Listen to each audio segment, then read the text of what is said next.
Rasanya sangat-sangat memberi impak yang besar kepada para peserta. Dan hari ini kita didedahkan dengan pengetahuan berkenaan bagaimana untuk membawa diri kita agar luaran kita nampak rapi dengan protokol yang betul dan tepat. Saya berminat untuk hari kedua ini, saya berminat berkenaan dengan color skin analysis yang sangat mengujakan untuk kita lebih berketerampilan. Dan banyak input-input yang saya dapat dengan mengikuti program ini.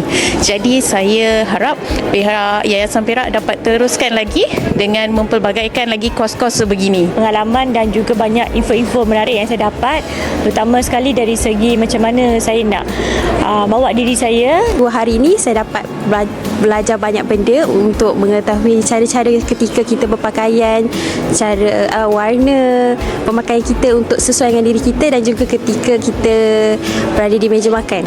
Sebagai seorang pemimpin, selain daripada kita mempunyai kompetensi tertentu dalam melaksanakan tugas kita, kita juga seharusnya mempunyai ketetapan dan nilai adab yang tinggi dalam memacu hubungan dengan pelbagai stakeholder yang berkaitan.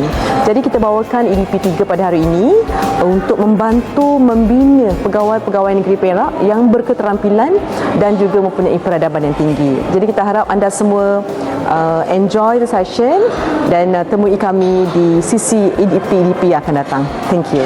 EDP best. EDP best. EDP best. EDP best. EDP best. EDP best.